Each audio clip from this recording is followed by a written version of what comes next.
You are listening to the Elwood Panthers Report, your weekly look inside the 2025-26 Elwood Panthers.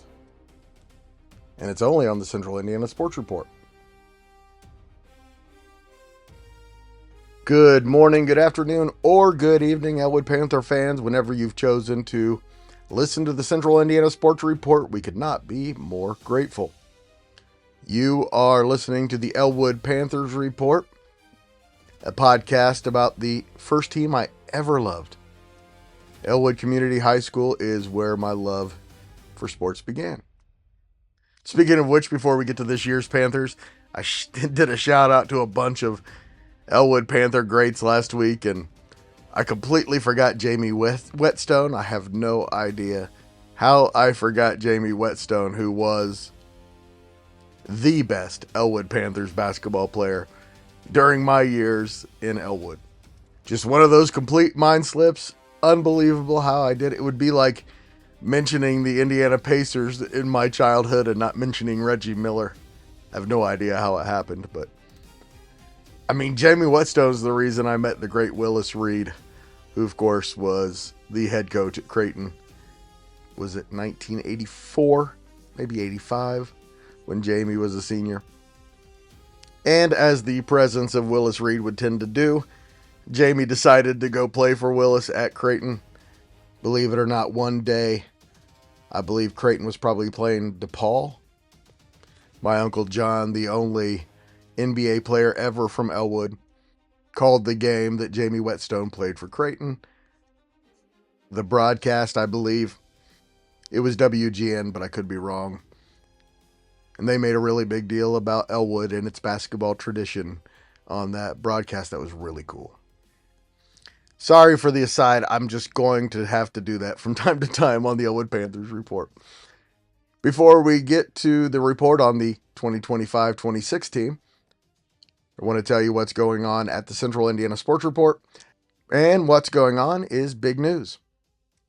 I have a new daily podcast called Greg and His Friends Talk Sports.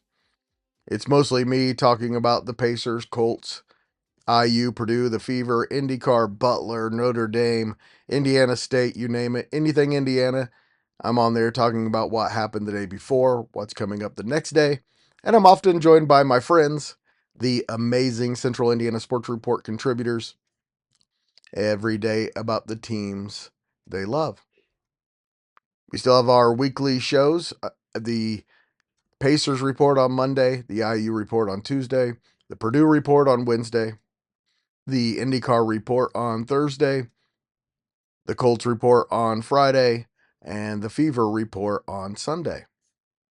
Please subscribe to join the fun and help us spread the word by letting a friend know about the Central Indiana Sports Report and that we're talking about what Central Indiana sports fans are talking about every single day. Of course, we'll also have a reaction to Friday night's game at Mississinewa, and I'm simultaneously doing a Frankton Eagles podcast as well. Go check that out. And I'm interested in eventually expanding this type of podcast to every team across the country. If you're interested in covering a team, let me know. Text me at 502-533-3161. Text me. If you call, you are automatically disqualified. I know that sounds mean, but I think you all know what I'm talking about. It's going to be a short intro section here. There was only one game last week, and there's not much to talk about. A 65-24 loss at home against Alexandria, a game that got away from them and that reportedly led to a player-led team meeting after the game. So that's all we'll say about it. We will move on. I do have assistant coach Caleb Jones and seniors Jacob Bell and Braden Etchison on to talk a little bit about it. But pretty much that game is behind us as we move on to Friday's game at Mississinewa. The Panthers are 6-6 heading into a 3-game stretch, and I don't think there's any question the Panthers are in the toughest stretch of the season for them. After Alexandria, a team that is much better than its 7-6 record, the Panthers go to Mississinewa this weekend to face a 4-10 Mississinewa team that is much better than its record. Some of their losses have been against teams like Marion, Oak Hill, Bluffton, LaPel, Oak Hill again, Angola, Huntington North, and Blackford. They actually have wins over Newcastle, Madison Grant, and Hamilton Heights. Hamilton Heights is a pretty good team. They are led by their very talented sophomore, Ravion Fett. Man, how good is the sophomore class in the CIC? It's insane. He's averaging 16 points, more than 4 assists, almost 4 rebounds, and 2 steals a game. And the rest of their roster is packed with experienced but mostly young players. After the game on Friday, Elwood has another week off before going to Frankton. Then they go on the road to Hamilton on Tuesday, February 3rd, before returning home finally against Tri-Central on February 5th. Thanks once again so much for listening. Please stay tuned for Caleb Jones, Jacob Bell, and Braden Etchison. I am here in the John Ward Gymnasium at Elwood Community High School with varsity assistant coach Caleb Jones. I'm also joined by Jacob Bell and Braden Etchison, a couple of seniors for the Elwood Panthers. And as we always do, Coach, with Coach Van Skyok, every week we go backwards and we look at what happened the week before. Don't want to talk too much about the Alexandria game. I know there was a team meeting afterwards. What was accomplished there, and what's it been like around here since then? Yeah, so obviously that wasn't the showing that we wanted. We felt like we could do better. That kind of with the trajectory we've been going after a peak that we had in our tournament that we hosted, we just wanted to get the ship pointed in the right direction again. Just want to make sure everybody was on the same page, that we were locked in, ready to go, trying to move forward to get at our strong point at sectional. What's been the emphasis this week heading into a game against Mississinewa? Same thing that killed us against Alec. We got to take care of the basketball. We've got to get back in transition. We just got to slow down. We got sped up against Alec. Sometimes, our kids, they just want to run with other teams. That's just not our style. So just emphasizing to slow the game down, make sure that we run our stuff and that we get back on defense. So then, the attitude coming out of the meeting, the attitude this week, I know you talked about it a little, but it's never really been an attitude problem, has it? No, it's just a focus problem. We get distracted by the things that are in our face, adversity, struggles, maybe frustrations, and we just want to make sure that we see the big picture and we get things talked out and that we can all come together and get things going in the right direction. As a coaching staff, still believe in this team? Oh, absolutely. Absolutely. We even against Alec, we lost by a lot, but we had a lot of really good moments. We show flashes that we can compete with anybody. So it's just about getting those flashes to be an entire game. And then, come sectional time, an entire weekend, So, yeah, absolutely believe in these guys, 100%. Coach, before we meet Jacob and Braden, I want to ask you about Mississinewa, and the record doesn't look good, but I think you guys as a staff probably know a little better. They're super athletic.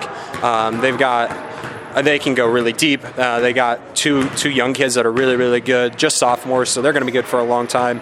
And again, they play a tough schedule, compared to a lot of us, 2A schools in CIC, we don't play their kind of schedule, so their record is not indicative of who they are at all. When it comes to the CIC, they're always one of the best teams that we have to face. Caleb, before I'm going to ask you to tell me about the two guys joining us, but before you do that, tell me about this senior group as a whole. I know it's one that Coach Van Skyok has really enjoyed coaching. Absolutely. The kids they're a joy to be around. They were here as freshmen for Ryan's first year. So we've been able to just kind of build this program around them. Even when we had Jaden Reese, Hunter Salee, everything that we did with them has culminated to this point with this group. So it's just been a blast working with them for 4 years. I was even their JV coach that first year, so I got to see just a tremendous amount of growth from them. From day one, when we couldn't score basketball, they're learning how to run a system, to the end of the season where they finally strung together some wins, and then just seeing them grow into varsity players and just young men. It's weird because Coach Van Skyok told me that Braden's one of his favorites. I don't know why he'd send you over here when you don't like him at all. That's hilarious. Because I know that you guys just can't stand each other. But no. Tell me about Braden and what he brings to this program. So Braden's been one of my favorite kids to coach through these 4 years. Some of the kids, when I coached that first year in JV, they started off not spending a whole lot of time with me, and eventually, we learned they weren't ready for varsity basketball, so they came down with me. But, I've been able to work with Braden pretty much for the full point through these 4 years, and Braden's he comes in and he's ready to work. He's ready to be a leader. He wants to improve, and he's just really coachable, really good kid. Braden, you related to John, the quarterback? Yes, sir, I am. That's my cousin. That's your cousin, okay. Really good one. Braden, I know this year's been a little up and down. It's been a little frustrating recently. How would you describe the season so far that you guys has had in your mind? In my mind, it's been better than last year. I feel like we've really started to come together as a group of young men. The past few games haven't went our way. The Alec game was one of them. But all in all, I'm really proud of us, how hard we've been working. We show up every day. I come in here, I want to motivate us. I want us to get us ready for sectionals. Really my main goal. I know you grew up in this town. Your family has been part of this school for a long time. What does being an Elwood Panther mean to you? Well, it means a lot. There's a lot of history in this school, football and basketball. I'd love to add to it, love to get us somewhere where we can be, compete for all these other teams that are around us. I firmly believe we can do it. I got some great teammates, even better coaches. Coach Jones is one of my favorite coaches. So is Coach Van Skyok. Push me every day, and I can't say enough about him. So, yeah. All right, Jacob, before I get to you, tell me a little bit about Braden and what his role is with this team. I think Braden is one of our outspoken leaders. I think that's his best trait that he brings to the table is the leadership. The drills in practice, such as Butler shoot, he's always pressuring other people, lifting them up, getting them to count and participate as a team. I feel like his best trait is that he is our best glue guy. All right, I'm going to ask you to do the same thing, Braden. Tell us about Jacob and what makes him important to this team. What makes Jake so important to this team is that he always has an amazing attitude. I can always count on him to come into practice, no matter what's going on in his day or outside of basketball, to come in, pick guys up. That's a lot to do. We play in a tough conference. We play some really tough teams. It's Indiana high school basketball, and we got to come in every day with a good attitude. There's always the next game, the next practice, the next play, and that's what defines this team, in my opinion. All right, Coach, tell me a little bit about Jacob. Jake has been just one of our most solid kids in terms of just coming in every day and just having a great attitude in terms of just being, again, these are two of our most coachable kids. He's another one of those. It's just super coachable, and he's really easy to just have a conversation with, whether it is about basketball or whether it is just kind of building that relationship, both with teammates, with coaches. Just an incredible kid, and I'm so proud of him for sticking with it because I know he picked basketball up late, and he's just put a ton of work in to get so much better, and he's just stuck with it even when things have been difficult. And he's just been an incredible presence for us, and this year we're actually getting him to play physical and strong, and that's just been great to see. So Jake, so why are you late to basketball? Did you play as a youth and then stop and come back, or is this new to you? I think most of the issues, not sticking with it through the middle school age years was the pandemic.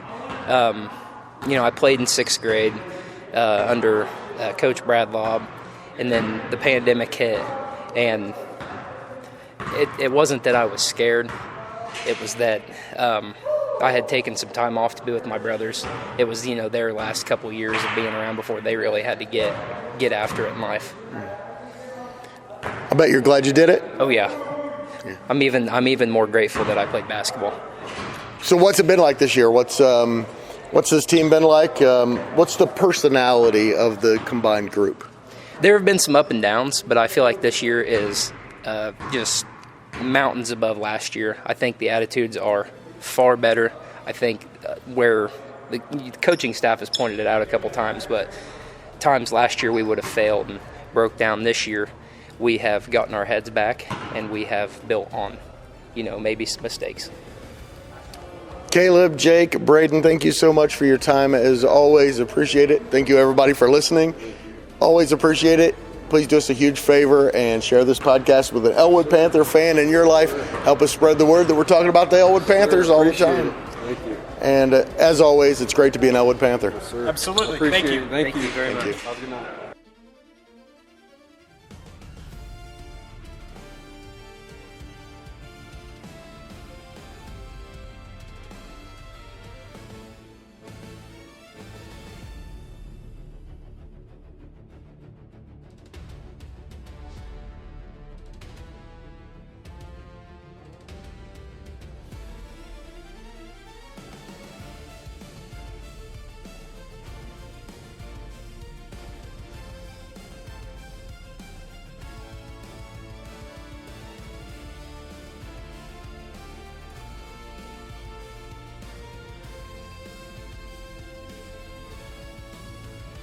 That was great. Really cool to talk with Coach Jones and to get to know Jake and Braden. The Central Indiana Sports Report is a product of ITG Media, and I love Susie.